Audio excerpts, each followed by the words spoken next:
우리는 성모님이 아기 예수님을 성전에서 봉헌한 이야기를 잘 알고 있습니다. 이때 성전에서 80살이 다 된 시메온은 성전을 떠날 수가 없었어요. 왜? 죽기 전에 하느님의 아들을 보게 될 것이라는 예언을 들었어요. 너 죽기 전에 하느님의 아들을 볼 것이다. 근데 보기 전에는 죽어 못 죽어? 못 죽는 거예요. 못 죽는 거예요.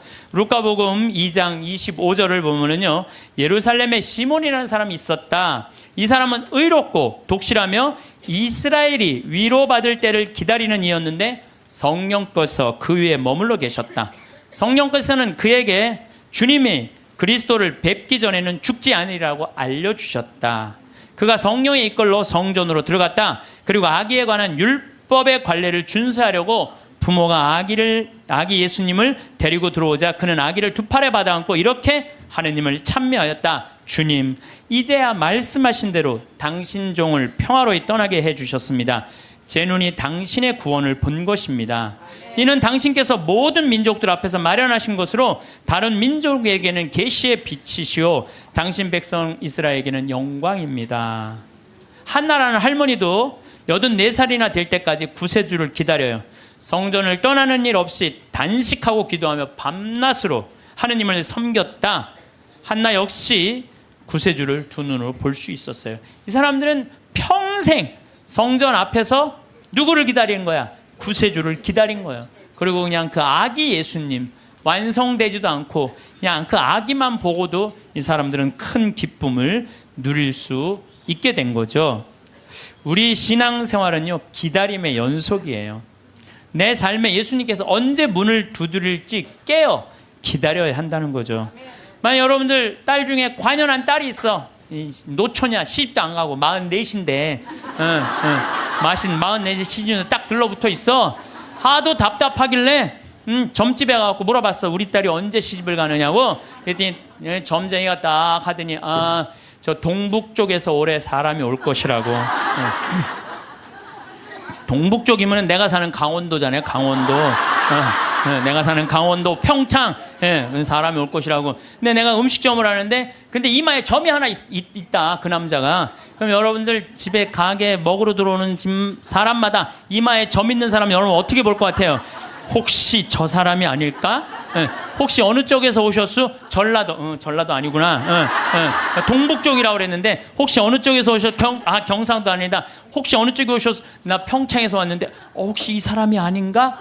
여러분들 한 사람 한 사람마다 관심 있게 쳐다볼 것 같아요? 안 쳐다볼 것 같아요? 쳐다보죠? 신앙도 똑같다는 거예요. 우리가요, 언제 하느님이 내 삶에 들어올지 몰라요. 그래서 그 만나는 내 삶 안에서 순간순간 하느님이 나에게 과연 지금 무슨 말씀을 하실까? 눈을 부릅뜨고 기다리는 게 신앙 생활이라는 거죠. 예수님께서 마태복음 25장 13절에 그러니 깨어 있어라. 너희가 그날과 그 시간을 모르기 때문이다. 우리는 항상 깨어 있어야 돼요. 하느님을 꽉 붙잡고 사는 게 신앙생활이에요. 그런데 신부님 언제 오는 거예요? 근데 꽉 붙잡고 있는데 언제 오는 거예요? 아니 예수님 어떻게 했어요? 막 내가 이제 좀 올 거다 그랬잖아요. 니네들이 세상 돌기 전에 내가 올 것이다 그랬는데 왔어요, 안 왔어요? 제자들이 돌기 전에 안 왔잖아요. 그리고 막 제자들이 막 했는데 이 사람들이 막 한 3,000명씩 세례받고 그 예수님 금방 올 거야. 나는 그분들 감정을 충분히 이해를 해요. 막 예수님이 막 무리로 걷었지, 5,000명 먹였지, 기적을 얼마나 했어요. 그래서 죽었는데 또 살아났지, 살아나고도 그냥 보통이야. 막 벽 같은데 막 통과되고 막 정말 기가 막힌 걸 보여주고 승천 또 하늘로 쫙 올랐단 말이야. 그 예수님이 금방 올 줄 알았어요. 금방 올 줄 알고 자기 있는 땅 막 다 팔아갖고 제자들한테 다 갖다 주고 그랬어요. 막. 그리고 또 자기네들도 금방 올 줄 알고 한 3,000명 다 나눠 먹고 완전히 천국과 같은 예수님이 금방 올 줄 알고. 왔어요, 안 왔어요? 안 왔어요. 1000년 때는 또 1000년 왕국 온다고 막 이 예수님 지나고 1000년 때 막 얼마나 그런 게 많이 성행했는지 몰라요. 또 2000년 때 또 막 온다고 막 온다고 휴거 1992년 10월 26일인가 막 그날 막 한 2000명인가 막 난 또 진짜 아니 그 사기 당하는 사람 이거 너 저기 1,000만 원 내면 한 달에 92만 원 낸다는 거나 이게 다 동시에 3천만 하늘로 올라가는 내가 보기엔 똑같아요. 사기당하는 건 똑같아요. 신앙의 사기도 많아요. 그냥 올라가지도 않았잖아요 그때. 그랬어요 안 그랬어요? 안 올라가. 2000년이 언제 오는 거야? 온다고 그러더니 예수님. 근데 예수님 안 왔어요? 예수님이요 매일 왔어요. 매일 오셨어요. 예수님이 이제 승천하시고 난 다음에 저기 제일 먼저 상징적으로 온 사람이 누구예요? 사도 바오로잖아요. 사도 바오로가 스테파노 죽을 때 어떻게 했어요? 옷을 들고 있었어요. 옷을 지키고 있었어요. 당시에 저기 사람을 죽이려고 그럴 때 옷을 지키고 있는 사람은요 가장 앞장서는 사람이래요. 사도 바오로 가장 앞장선 사람이야. 스테파노 돌 쳐 죽이려고 그럴 때.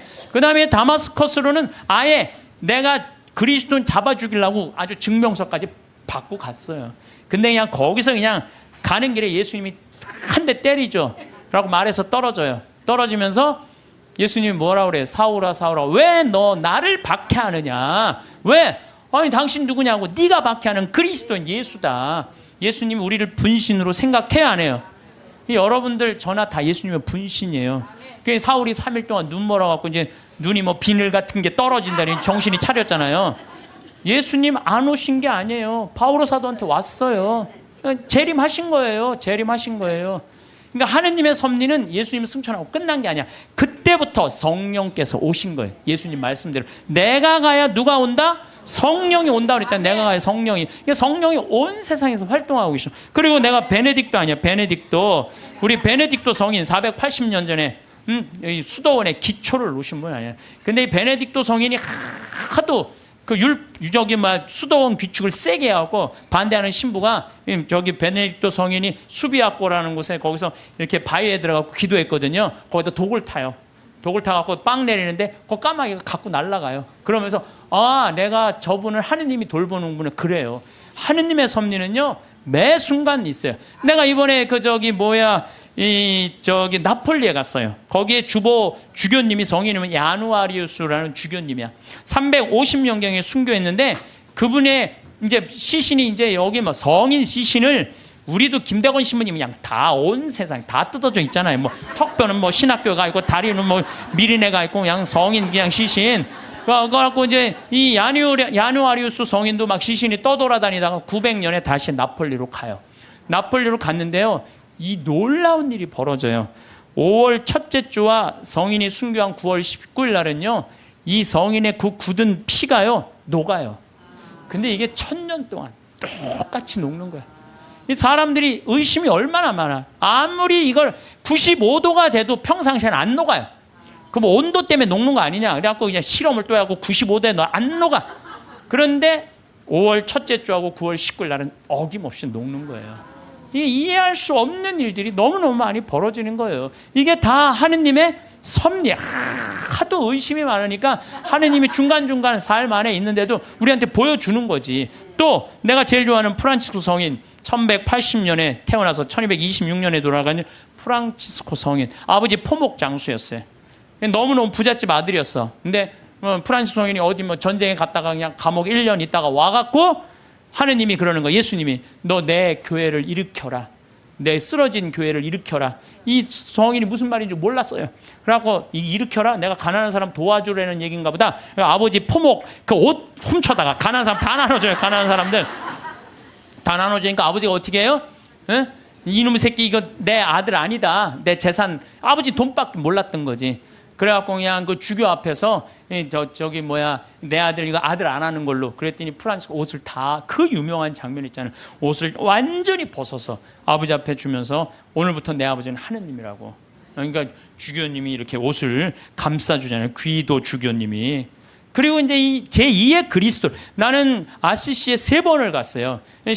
우리 프란치스코 성인이 돌아가시기 2년 전에는 이 오상반. 참, 이 오상이라는 것도요, 특별한 은혜 같아요. 고통스럽게. 근데 프란치스코 성인, 이번에 내가 우리 직원들하고 이제 아시시에 갔을 때, 이번에는 또 다른 은혜를 느꼈어요. 다른 때는 장미 밭이 있어요. 프란치스코 성인이 성욕을 못 견뎌갖고 장미밭에 굴른 데가 있어요. 근데 그게 지금 800년이 지났는데도 그 자리에는 가시가 안 나는 거예요. 그 자리에는. 그래갖고 또 사람들이 의심이 얼마나 많아요. 그러니까 그 장미를 뽑아서 옆쪽 밭에 하면 가시가 나는데 그 가시 난 거를 다시 프란치스코 성인이 굴른 자리에 갖다 심으면 안 나. 그러니까 예수님이 그 기가 막힌 마음을 귀하게 여긴 거죠. 그리고 또 프란치스코 성인 보고 따라간 사람이 누구 있어? 글라라.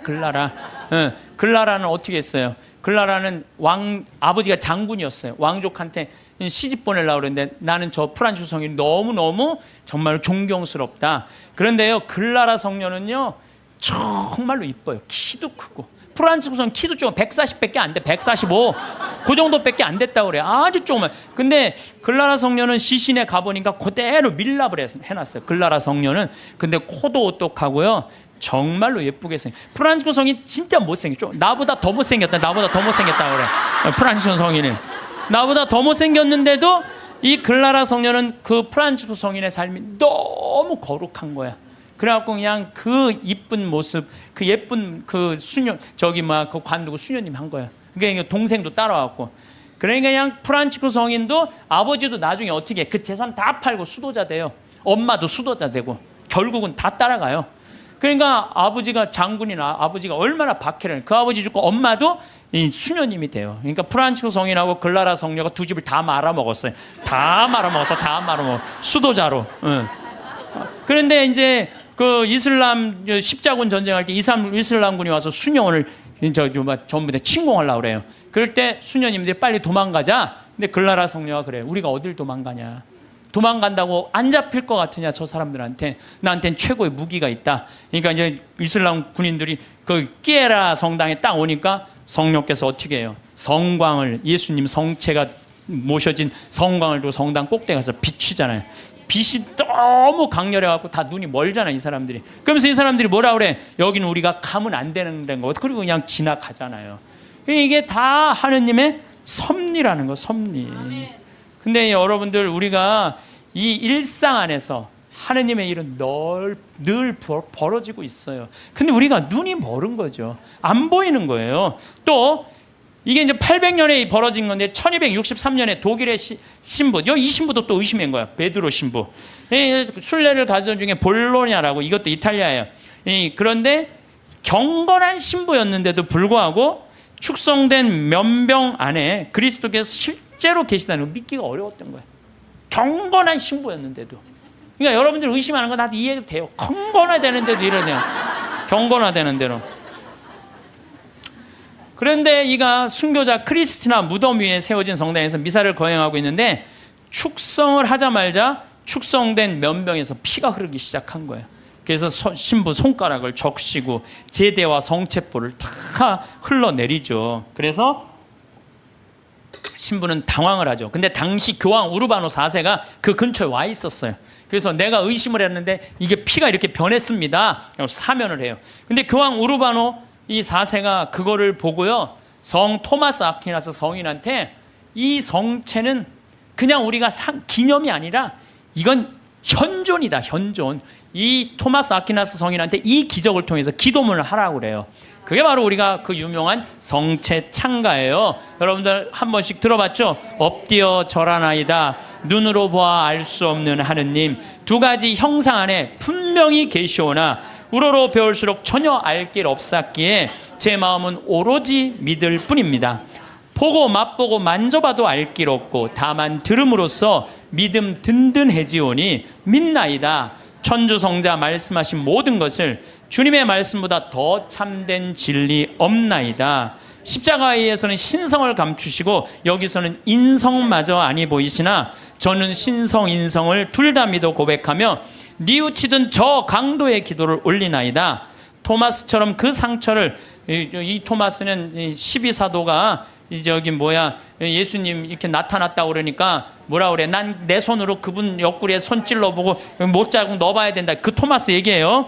토마스처럼 그 상처는 보지 못하여도 저의 하느님이심을 믿어 의심 안 싸우니 언제나 주님을 더욱더 믿고 바라고 사랑하게 하소서. 주님의 죽음을 기념하는 성사여, 사람에게 생명 주는 살아있는 빵이여, 제 영혼 당신으로 살아가고 언제나 그 단맛을, 성체 단맛을 느끼게 하소서. 사랑 깊은 펠리칸, 이 펠리칸 얘기는 잘 아시죠? 펠리칸이라는 새는 어떻게 해요? 자기 새끼가 이렇게 나무에다 하는 게 아니라 이렇게 모래밭에다가 이렇게 새끼를 하는데 그 저기 뭐 그 독사들이 그 알을 너무너무 좋아하잖아요. 그래갖고 이 새끼들이 그냥 조금 이게 조금만 그 새끼 잡아먹으려고 독사들이 막 물으면은 피가 묽어져요. 그럼 펠리칸이랑 어미새가 와갖고 독사를 다 쫙 죽이고 그 새끼 배를 막 쪄요. 자기 배도 막 짜고 새끼 배를 쫓는 건 뭐야? 피가 독에 묻은 피가 빠져나가라는 거야. 그 자기 맨 부리 앞에 거기에 피를 쪄요. 여기 제일 뜨거운 피가 있어. 그래갖고 새끼 입에다가 그걸 넣어줘요. 그러면 이 피가 너무 진해갖고 새나가지가 않는 거야. 그래서 새끼가 다시 살아나는 거예요. 이게 예수님의 사랑이 그거야. 예수님이 피를 흘려갖고 우리가 새 속에 악마의 독에 물려갖고 정신을 못 차려. 그러니까 우리 다 새 속의 독을 다 빼내고 당신의 피를 넣어주는 거. 그래서 그 사랑 깊은 펠리칸 그 얘기를 하는 거예요. 사랑 깊은 펠리칸 주 예수님, 더러운 저 당신 피로 씻어주소서. 그 한 방울만으로도 온 세상을 모든 죄악에서 구해내시리이다. 예수님 지금은 가려져 계시오나 이렇듯 애타게 간구하오니 언젠가 드러내실 주님 얼굴 마주 뵙고 주님 영광 바라보며 기뻐하게 하소서. 아멘. 이게 이 기적이 있은 지 1년이 지나고 난 다음에 1264년 8월 교황 우르바노 4세가 토마스 아퀴나스 이 기도문을 1년 동안 이 토마스 아퀴나스 성인이 묵상을 한 거예요. 그래갖고 성체 축일이 제정이 된 거예요. 이 기적을 통해서. 그래서 여러분들 성체 성결 대축일 기념하잖아요. 이게 이런 사연으로 생겨난 거예요. 이런 사연으로. 예, 그래서 정말로 이런 것들을 보면은 참 우리 신앙은요 그냥 지나갈 게 하나도 없어. 다 정말 황금이에요. 황금. 또 성체 기적 이거 우리가 빼먹을 수가 없어요. 여러분들 성체 란치아노 성체 기적이 있어. 이게 인류 우리 교회사에서 첫 번째 있었던 기적이에요. 지금으로부터 1200년 전에 어느 날 바실리오 소속 한 수사 신부가 미사를 드리면서 이게 정말로 여 안에 예수님이 있을까? 이런 의심을 한 거예요. 그래서 이 신부가 의심을 품는데 그 빵과 포도주의 성변화를 위해서 축성을 하는 순간 갑자기 제병에 실제로 살이 변하는 거야. 동그란 제병이 살로 변하고 포도주가 피로 변하는 거예요. 너무 놀란 신부는 이 사실을 숨길 수가 없어갖고 미사에 참석한 이들한테 보여줘. 옛날엔 다 뒤돌아서서 미사했잖아요. 이거 보여주는 거예요. 이거 예수님이 이게 지금 빵인데 살로 변했다. 성혈이 피로 변했다. 보여줘요. 인간 지방에 다 알려줘. 이게 첫 번째 기적이에요. 예.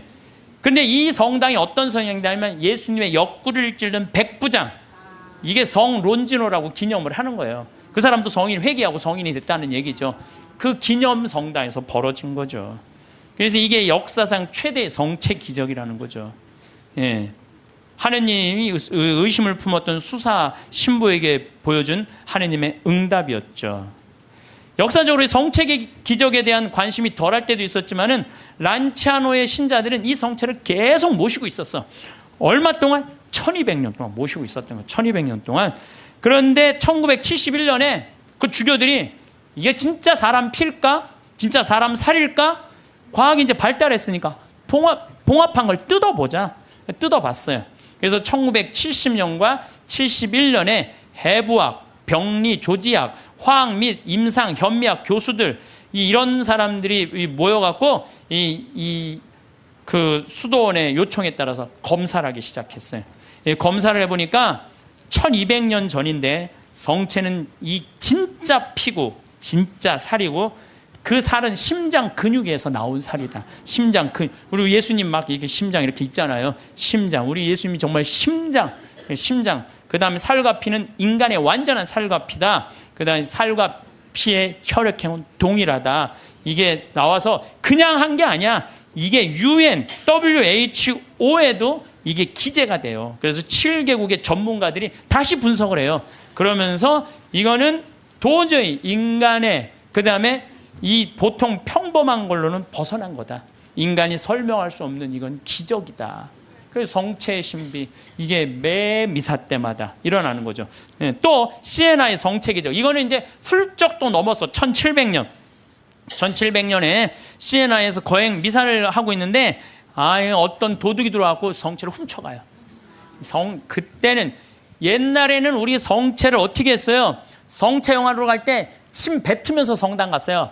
퇴퇴퇴. 왜? 거룩한 성체형 하는데 침 넘어가면 안 된다고.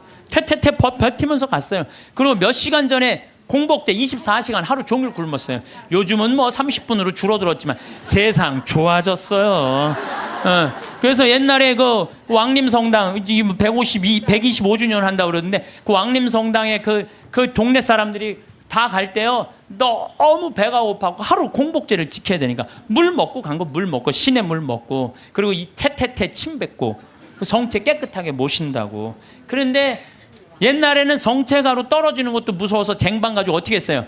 다 바쳤잖아요. 그러면 혀로 하면은 쟁반 그것도 나 어렸을 때 복사해갖고 그 쟁반 난 또 주교자 성당에서 쟁반 돼갖고 복사할 때 죽어 한 1000번 이렇게 하고 나면요 올 때마다 여러분들은 아멘 혀로 내밀었잖아요. 기억나요? 네. 그러니까 그 성체도 다시 다 쟁반하면은 제대해서 다 닦았다고요. 그런데 이 성체를 잊어먹었다 난리 난 거예요. 그래갖고 그냥 신부들이 그냥 그거 하면 무릎 꿇고 24시간 동안 주교님한테 혼나고 그랬거든요 옛날에. 근데 이 성체를 도둑 맞았으니 이게 어떻게 난리가 났는데 3일이 지나서 소년 성가대회가 거기에 그 저기 막 쌀독 그 가난한 이들한테 하는 그 쌀독에서 찾아내요. 그래갖고 그 성체를 이제 이거 명할 수가 없잖아. 그래갖고 모셔두는데 그래도 특별한 일 있을 때마다 해가 처음엔 300 몇 개를 잃어버린 거예요. 그런데 요즘은 뭐 223개 남았대요. 그런데 이게 300년이 지났는데도 하나도 안 변한 거예요. 이게 면역 밀떡은 조금 지나면 변하거든. 100년, 200년, 300년이 지났는데 하나도 안 변한 거예요. 이게 바로 하느님의 아니 그냥 매일 하느님의 섭리는 벌어져. 여러분들 맨날 성체용하는 거 맨날 살아있는 예수님 용하는 거예요. 그게 매일 하느님이 어디 있는 거야? 왜 안 오는 거야?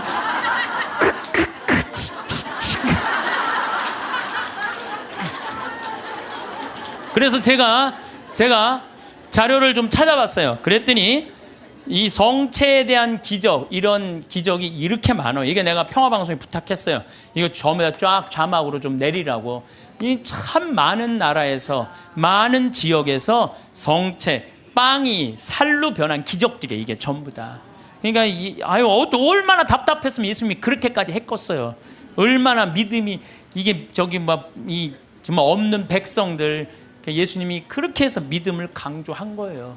그래서 여러분들은 하느님은요 그냥 뭐 어디 멀리 있는 게 아니에요. 내 삶 안에 지금 이 자리에서 현존하시는 분이 하느님이라는 거예요. 그리고 내가 제일 좋아하는 성모님, 우리 성모님 발현 봐봐. 과달루페 성모님. 과달루페 1531년 12월 9일 57세 요한 디에고한테 나타나잖아요. 그래갖고 내 성당을 져라. 그러니까 주교님한테 가서 얘기하라고 그러잖아요. 주교님한테. 그래서 주교님 성당을 지뢰는데요. 그러니까 주교님 미친놈 취급하잖아요. 여러분들도 저기 남반산 가는데 성모님이 나타나갖고 여기 염주교님한테 그 성당 남산에 지라고 들었어요. 그래갖고 염주교님한테 저 성당 지뢰는데 그럼 여러분들 바로 어떻게 할까요? 꽃꽂은 여자 치고 바로 하잖아요. 꽃꽂은 여자. 그래갖고 요한대유가 다음날 갖고 성모님 전하긴 전했는데 안 믿는 것 같다고 그러니까 나한테 증표를 달라고 그러니까 저 12월 달이니까 이 멕시코 시티가 2000m 위에요. 12월 달은 굉장히 추워요. 장미는 언제 피죠? 6월 달에 피잖아요. 장미는 아주 더울 때. 사실은 여러분들 장미는요 3월 달에 4월 달에 개나리, 진달래, 벚꽃, 철쭉 다 떨어지고 난 다음에 6월 달에 피는 게 장미예요. 제일 더울 때 피는 게. 근데 12월 달에 장미가 핀 거예요. 산꼭대에 올라가 보니까. 그러니까 그냥 이게 너무 좋아갖고 그냥 장미를 망토에 딱 해갖고 갔는데 그 망토에 성모님이 새겨졌잖아요. 그게 바로 과달루페 성모님이에요. 근데 1500년이니까 지금으로부터 550년 전 사건, 450년 전 사건이잖아요. 근데 내가 또 과달루페도 갔죠. 과달루페 갔는데 성모님이요 이뻐도 아니 진짜로 진짜 그 기적의 그 성모님 그 망토가 그대로 모셔져 있어요. 또 어떤 사람이 저것 때문에 8년 만에 800만 명이 다 세례를 받은 거예요. 1531년 이 성모님 때문에. 그러니까 그리고 그냥 아메리카가 다 이게 뭐예요? 아메리카가 다 선교가 된 거 아니에요? 그러니까 그냥 폭탄을 던져요. 그래갖고 지금은 교황청에서 방화 유리로 딱 막아놨어요. 방화 유리로 보내갖고. 그런데 쫙 보면은요 그 성모님이 사진에 보면은 엘리베이터로 가게 돼 있어요. 우리가 걷는 게 아니라 엘리베이터 딱 쓰면 쫙 지나가는 성모님 쫙 보면 엘리베이터 세 개 왔다 갔다. 그럼 또 뒤에 앞에 가고 쫙 가고 쫙 가. 이렇게 보면은요 정말로 아름다워요. 성모님이 참 아름다운 것 같아.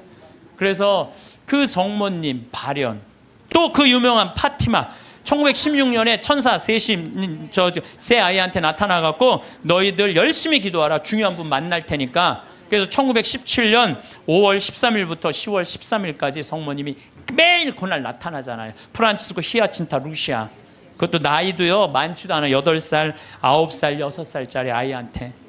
그래갖고 러시아의 회개를 위해서 기도하라고 그러잖아요. 나는 내가 포르투갈에 가서 정말 어처구니가 없더라고요. 왜 어처구니가 없느냐면은 포르투갈은 유럽의 맨 끝에 있어요. 거기 나가면은 거기 바다야, 바다. 파티마는 거의 맨 끝에 있어요.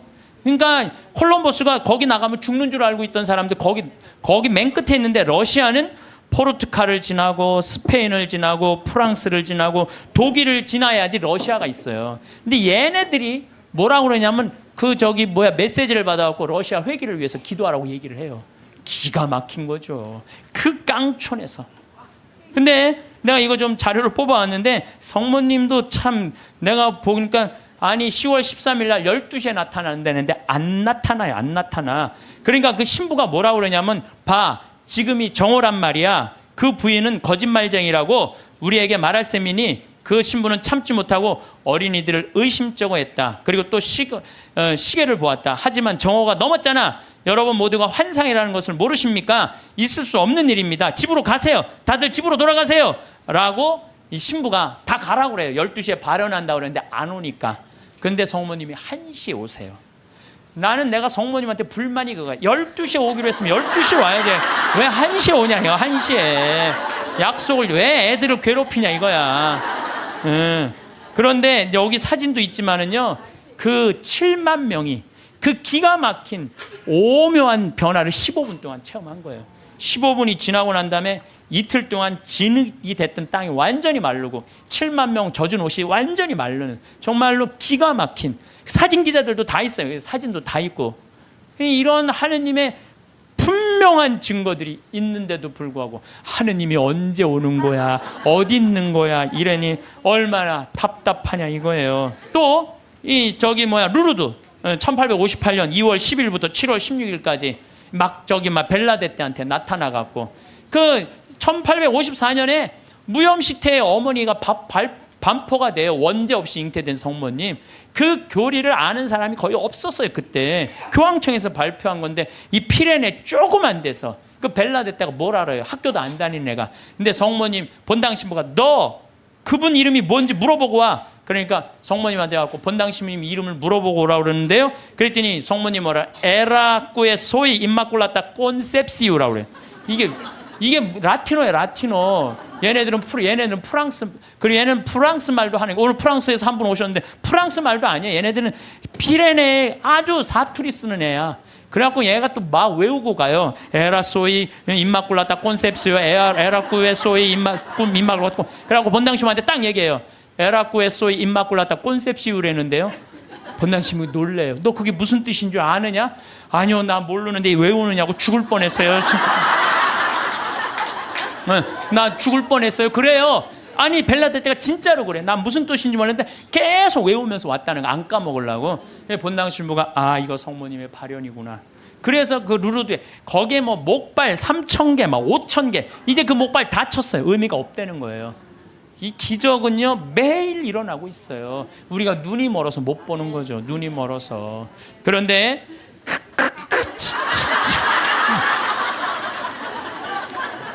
근데 제가 여러분들한테 오늘 특별히 소개할 분은요, 과달루페 성모님도 아니고 루르드 성모님도 아니고 그 다음에 파티마 성모님도 아니에요. 오늘 여러분들한테 특별히 소개할 성모님은 르완다 성모님이에요.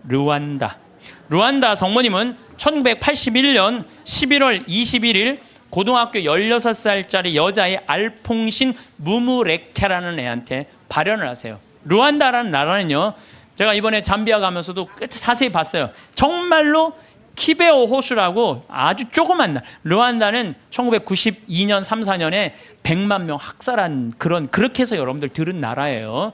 그런데 이때 성모님이 나타나고 이 학살을 미리 예언을 해요. 회개하라고. 근데 이 아이는 너무 외로웠어. 자기가 너무 힘들었어. 그래서 성모님한테 뭐라고 그러냐면은 성모님 나 너무 힘들어요. 외로워요. 그러니까 성모님이 나타나요. 그래서 나는 너를 위로하러 하늘에서 왔다 하시면서 메시지를 전해주길 바래요. 혹시 여기 계신 분들 외롭고 힘든 분들 많을 거예요 아마. 어디 가서 찾아 성모님한테 나를 위로해달라고 그러면 성모님 위로해 주실 거예요. 이 성모님이 나타나는 동안 그 아이의 표현이 그래요. 너무 아름다운 부인이 나타나는데 얼굴이 까만색인지 하얀색인지 모를 정도로 하여튼 환상적으로 아름다웠다는.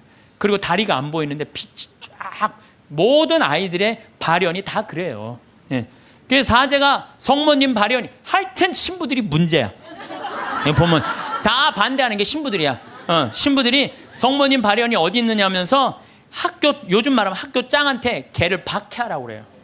라고 학교 짱이 무지하게 박해를 해요. 마리 끌레르라는 아이가 얘가 성모님이 막 발현하면 혼이 나갔을 때 머리카락을 막 잡아당겨요. 발현할 때. 그리고 막 손가락을 꺾고 힘껏 꼬집고 귀에 대다고 소리를 막 질러. 그러는데도 얘는 그걸 몰라요. 발현 때는. 그 거의 탈원 상태에 들어가 자기를 괴롭히는 걸 모르는 거죠. 근데 1981년 1월 12일에 성모님께서 두 번째 학생한테 발현하세요. 17살 먹은 아나탈리 무카마진 파카. 이름이 무지하게 어려워요. 하여튼 아나탈리 무카마진 파카한테 나타나요. 이 학생은 굉장히 신심이 두터운 학생이에요. 매일 수업 전에 묵주기도 하고 쉬는 시간에 성서 읽고 완전 우리 신학교 때처럼 얘 살았어 보니까. 근데 이 아이한테 성모님이 나타나고 메시지를 빨리 회개해야 된다. 이 르완다라는 나라는 그 메시지를 큰 고통이 올 것이다 라는 메시지를 전해줘요. 근데 제일 놀라운 거는 이 마리 끌레르 막 꼬집고 꺾고 머리끄댕이 끌어당기는 한테 성모님이 보기에도 너무 했나 봐. 얘한테 나타나요. 얘한테 1982년 3월 1일 날 두 소년을 괴롭히던 마리 끌레르에게 나타나요. 나타났을 때 얘가 너무 아름다운 부인이 자기한테 찾아왔을 때 환시를 부정합니다. 왜? 자기가 박했잖아. 애들 둘을 괴롭히고. 이 10대 소녀는 자신이 조롱하고 공격했던 두 소녀가 자기를 속이는 거라고. 성모님이 나타나 속인 거라고 확신해요. 속인 게 아니라 자기가 미쳤거나 악마에 사로잡혔다고 생각을 해요. 그러나 성모님의 안심시키는 목소리로 마리 끌레르는 완전히 사람이 변해요. 그러니까 그동안 미안했다고 눈물을 하면서 이 두 소녀와 함께 이 세 소녀는 성모님의 이게 내가 왜 여러분들한테 말 교황청 인정이 떨어졌어요. 교황청에서 그건 확실한 성모님 발현이다. 근데 사실은 여기에 더 놀라운 거는 셰가타샤라는 남자아이예요. 이 남자애한테 누가 나타나요? 예수님이 나타나요. 예수님이. 근데 문제는 얘는 성당에 안 다니는 애예요. 성당에 안 다니는 사람한테도 많이 나타나요. 그래서 저는 이게 이제 평화방송에도 나가겠지만 가끔 이런 얘기를 해요. 우리 교회에만 구원이 있다 이렇게 말하는데 그거는요 모르는 소리예요. 아니 그럼 얘한테 나타나지 말아야지. 그렇지 않아요? 그런데 뭔데 이 동네는 아예 예수님을 모르는 동네예요. 그리고 여러분들 아프리카 가봤어? 안 가봤으면 말을 하지 마세요. 아프리카는 우리가 생각하는 것처럼 전선이 있는 것도 아니고 방송이 있는 것도 아니에요. 그러니까 내가 밤에 한번 다녀봤는데 진짜 이 사람들이 차가 없으니까 다 걸어 다녀요. 저 경상도 시골에서 살 때 그 어렸을 때 가면 막 귀신 나온다 불빛 막 이상한 불빛 그거하고 똑같아 지금도. 그러니까 시골은요 완전히 차단된 데야. 거기는 성당도 없고 교회도 없고 아무것도 없는 애야. 얘는 학교도 안 다니는 애야. 성당이 예수님이 뭔지도 모르는 애야. 이 예수님이 나타나고 성서에 대한 얘기 다 해주고 사도신경 다 알려주고 그 다음에 나는 이 셰가타샤한테 예수님이 해준 말이 너무 마음에 들어서 여러분들한테 얘기를 해줘요. 모든 사람에게 말하여라. 성경을 읽고 내가 한 말을 찾아보아라. 그러니까 여러분들 제가 이 교우들한테 안타까운 게 뭐냐면 신앙생활 할 때 보면 막 특별한 뭐가 나오기를 바라는 분들이 있어요. 그런 거 없어요. 특별한 게 어디 있어요? 내 손에서 뭐가 나오길 바라는데 내 손에선 아무것도 안 나와요. 내 손에서는 아무것도 안 나와요. 그런데 특별한 게 아니에요. 예수님이 강조하는 건 성서. 2000년 전에 예수님이 와서 하신 말씀을 보라는 거예요. 그 안에 다 들어있어. 모든 우리의 답답한 거, 궁금한 거 어디에 다 들어있어? 성서에 다. 그러니까 모든 사람에게 말하여라. 성경을 읽고 내가 한 말을 찾아보아라. 내가 예전에 한 말을 모두 믿고 그대로 살아라. 최후 심판 날에는 이중적인 의미가 있다. 각자에게 심판의 날은 곧 죽음의 날이다. 전 인류에게 있어서 최후 심판 날은 나의 재림날이 될 것이다. 어떤 날이든 그날은 모든 사람이 하느님을 더 가까이, 이게 멸망이 아니야. 여러분들 최후 심판, 재림 이걸 멸망으로 하는데 멸망이 아니에요. 완성의 완성. 저기 뭐야 우리 신부님이 말씀하신 오메가 포인트라는 거예요. 완성으로 간다는 거예요. 그러니까 인류는요 지금 완성으로 향해서 가는 거예요. 뭐 인류가 망할 것 같아. 2000년 전, 1000년 전에 비하면요 지금처럼 건강한 적이 없어요. 지금처럼 전쟁이 없는 적이 없어요. 지금처럼 건강한 적. 여러분들 생각을 해봐. 2000년 아니 200년 전에 이 중에 70%는 다 종으로 살았어요. 사람 같지도 않게 살았어요. 이 중에는. 그렇죠. 양반 비율이요 충청도가 제일 많았는데 15%였어요. 15%. 나머지는 다 평민, 상민, 종으로 살았어. 나머지는 다.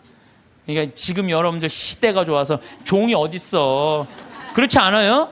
굉장히 건강해진 거예요. 긍정적인 눈으로 바라보셔야 돼. 또 요즘 아주 1968년 이탈리아 로톤도의 비오 신부님.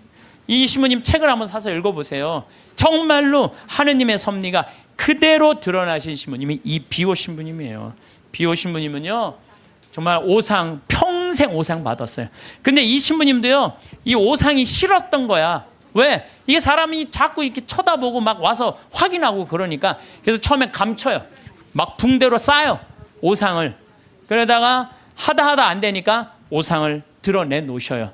그러니까 사람들이 너무 많이 모이니까요 또 위에서 또 반대해요. 너 미사하지 말고 고해성사하지 말라고 혼자 해라고 순명을 하세요. 이 신부님이 정말 생기기도 이 신부님은 잘생겼어. 아주 잘생긴 신부님인데 그리고 의사들이 붙어요. 왜? 50년 동안 오상을 입었으니까 이게 병으로 오염되지 않을 거나 계속. 그런데도 오염되지 않은 채로 50년을 가고 이게 비오 신부님이 물어봐요. 나 이거 언제 끝나느냐고. 너 죽는 날 끝난다. 그런데 놀랍게도 신부님이 돌아가시는 날 이게 싹 치유가 돼요. 돌아가시는 날. 예. 이게 뭐 살아있는 하느님의 증거죠. 하느님께서는요 끊임없이 활동하고 계셔요. 우리가 깨어 눈을 부릅뜨고 하느님의 활동을 기다리지 않아서 그렇죠. 시메온처럼요 애절한 마음으로 하느님의 손길을 느끼려고만 한다면 수도 없는 하느님의 섭리를 여러분들은 느끼실 수 있을 거예요. 아 좋아, 내가 지금 오늘부터 하느님하고 살 거야. 근데 내가 지금 빨리 나가서 택시를 잡아야 돼. 내가 기도하면은 내가 막 택시가 금방 올 거야. 하느님이 보내줄 거야. 그래갖고 그냥 막 나가고 딱 하느님 딱 택시를 보내줘서 역시 하느님은 내 기도를 들어주셔. 이런 분은요 신자가 아니라 환자예요. 환자. 이런 분들은 신자가 아니라 환자야. 환자.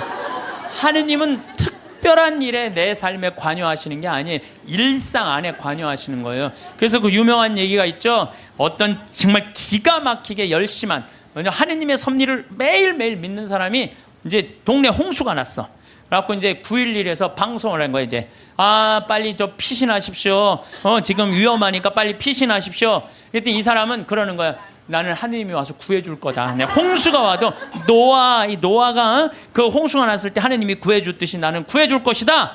근데 이제 다 피했는데 이 사람은 안 피한 거야. 그래갖고 보트가 왔어. 보트가 와갖고 빨리 타시라고. 그랬더니 나는 하느님이 구해줄 건데 이 보트에 이 많은 짐을 어떻게 실어? 하느님이 완벽하게 구해줄 테니까 니네들 가라. 그럼 얼마나 버팅겼는지 그 보트가 못 구했어요. 그러고 난 다음에 이제 또 물이 차가고 지붕까지 했네. 지붕에 올라가고 헬기가 왔어.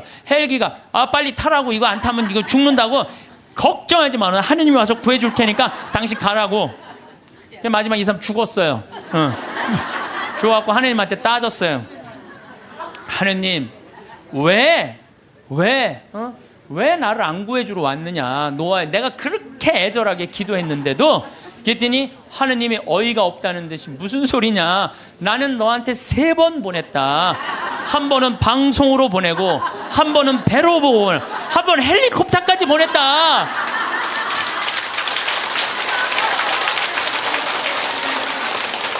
하느님을 만나는 일은요, 어떤 대단한 기적이 일어나는 게 아니에요. 그냥 일상 안에서 내가 즐거우면 되고, 내가 행복하면 되고, 내가 이웃을 사랑하고, 정말로 오늘 하루 정말 감사하고 즐겁게 사는, 그게 기적인 거예요. 무슨 로또가 그냥 밤에 번호를 짝짝짝짝 알려줘갖고 내가 로또가 된다. 그건 환자예요, 환자. 신자가 아니라. 그래서 여러분들 가장 위대한 기적은 뭔지 아세요? 매일 미사의 성체 기적이에요. 예수님이 그 온 우주의 하느님이 내 몸 안에 들어오는 거예요. 얼마나 가슴 떨리는 일이에요. 얼마나 설레는 일이에요. 그렇지 않겠어요? 그러니까 여러분들 미사 참여, 이 미사 참여를 통해서 예수님을 영화할 수 있는 분들은요, 이 하늘나라 속에서 사는 분이에요. 그래서 제가 지난 1, 2, 3회에 대해서도 뭐라고 말씀을 드렸냐면, 예수님은 지금도 우리 삶 안에서, 내 삶 안에서 관여하고 계신다. 하느님만 꽉 붙잡고 살면은 하늘나라 경계 없다, 이 세상.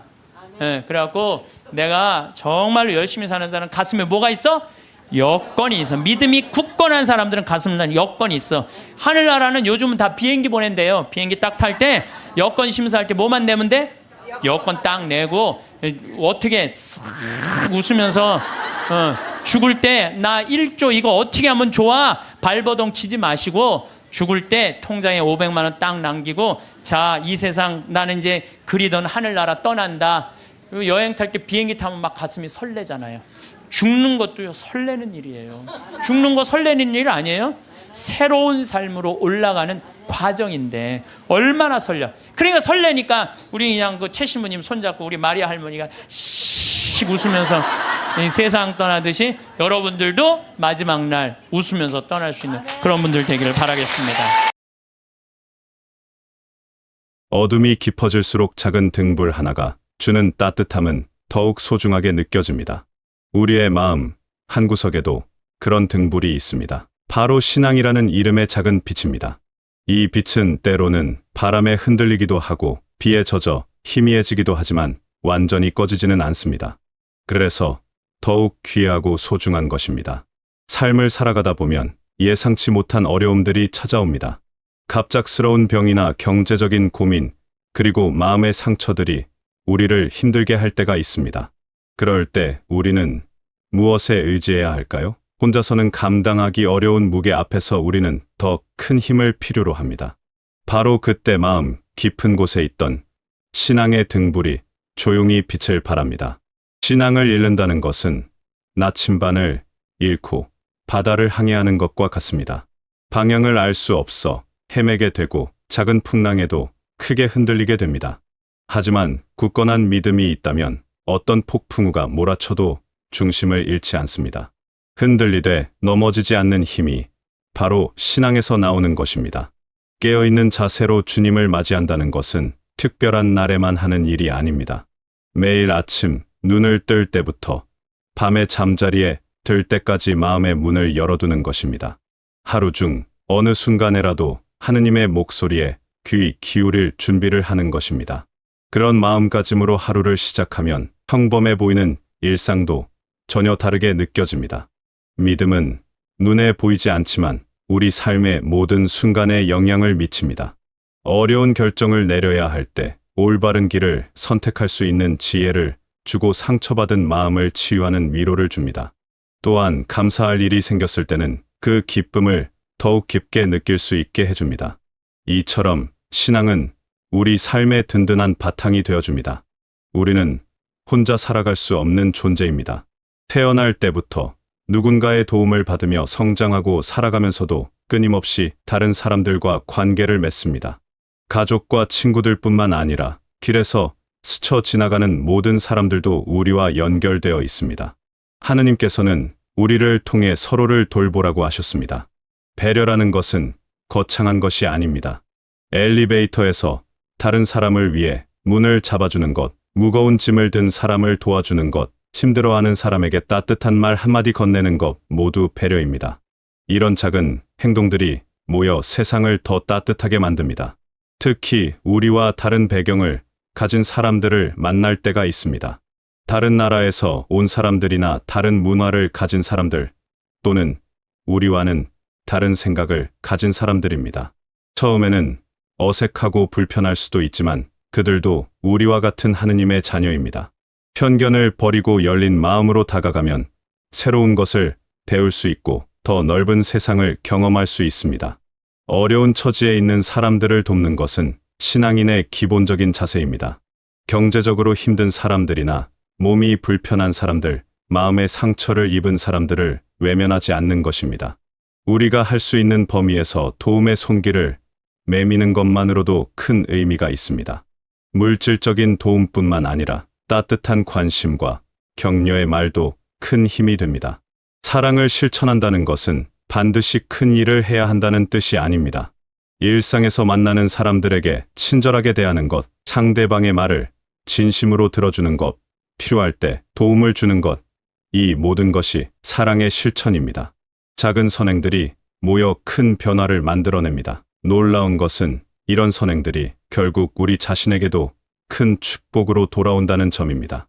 남을 도와주면서 느끼는 보람과 기쁨, 타인으로부터 받는 감사와 사랑, 이 모든 것들이 우리 마음을 더욱 풍요롭게 만듭니다. 주는 자가 받는 자보다 더 복되다는 말씀이 바로 이런 의미입니다. 우리가 베푼 작은 친절이 다른 사람의 하루를 밝게 만들 수 있습니다. 그리고 그 사람이 또 다른 사람에게 친절을 베푸는 선순환이 일어납니다.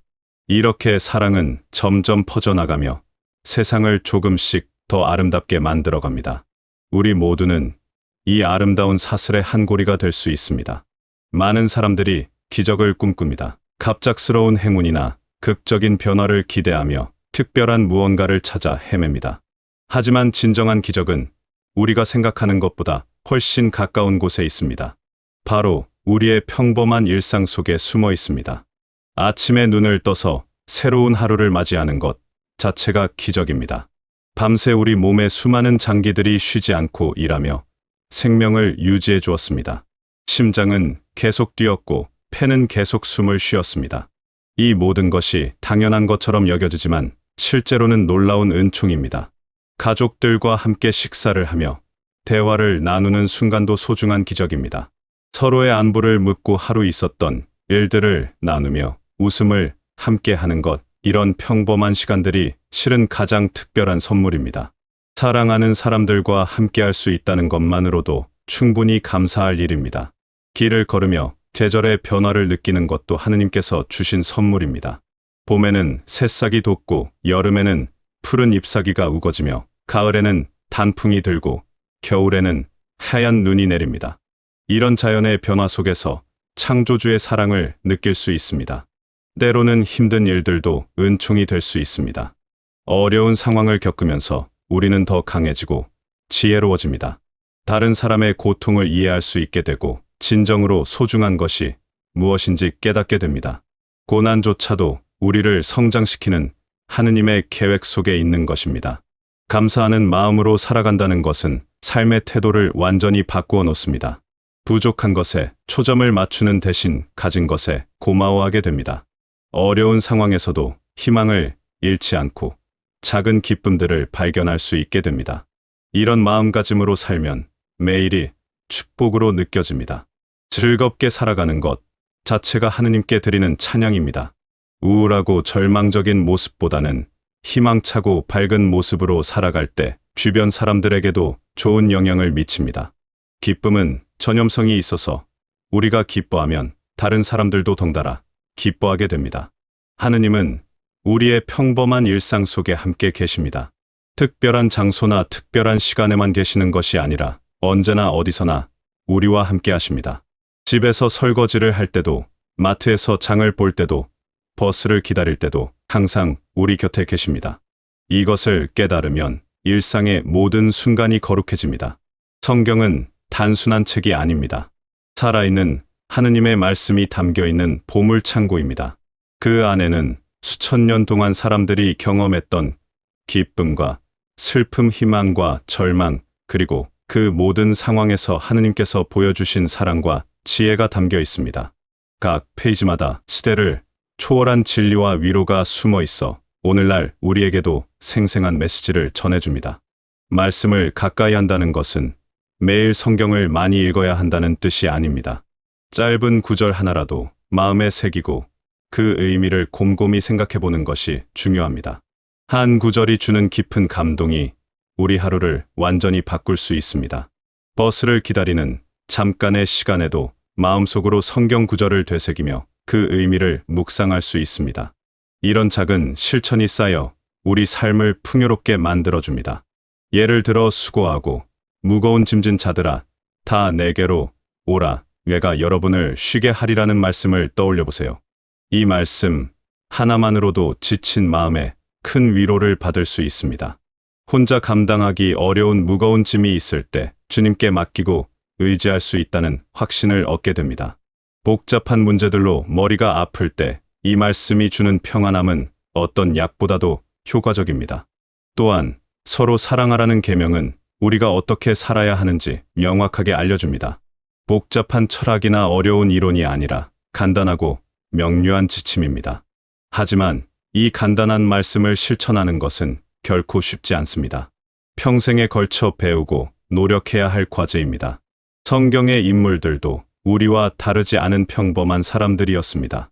그들도 실수를 하고 넘어지고 다시 일어섰습니다. 때로는 의심하고 때로는 두려워했지만 결국 하느님의 사랑 안에서 새로운 힘을 얻었습니다. 이런 이야기들은 지금도 우리에게 희망과 용기를 줍니다. 말씀은 우리 삶의 구체적인 상황에 적용될 때 진정한 의미를 갖습니다.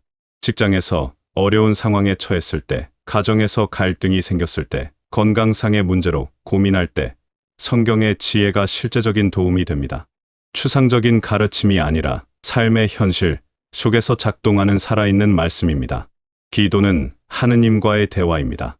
일방적으로 우리가 말하는 것이 아니라 하느님의 음성에도 귀를 기울이는 것입니다.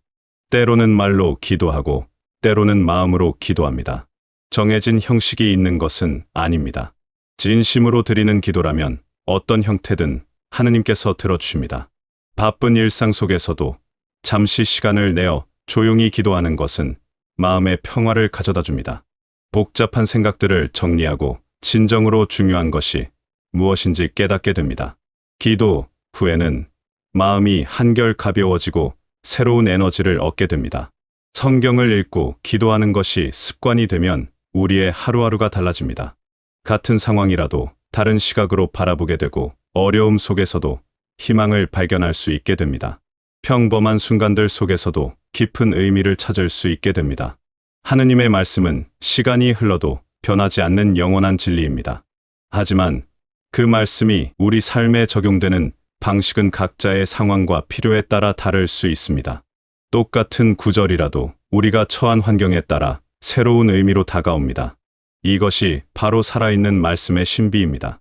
말씀과 함께하는 하루는 결코 외롭지 않습니다. 어떤 상황에서든 우리를 인도하고 위로해주는 하느님의 음성이 있기 때문입니다. 이 확신을 가지고 살아가면 무엇을 두려워할 것이 없습니다. 하느님께서 함께하시는 하루는 그 자체로 축복입니다. 여러분의 삶의 때로는 무거운 구름이 끼고 비바람이 몰아칠 수도 있습니다. 하지만 구름 위에는 언제나 밝은 해가 빛나고 있다는 것을 잊지 마세요. 하느님의 사랑은 어떤 어둠보다도 밝고 어떤 추위보다도 따뜻합니다. 여러분이 걸어가는 모든 길 위에 하느님의 축복이 함께하시고 매일 새로운 은총과 기쁨으로 가득한 하루하루를 보내게 되시길 바라겠습니다.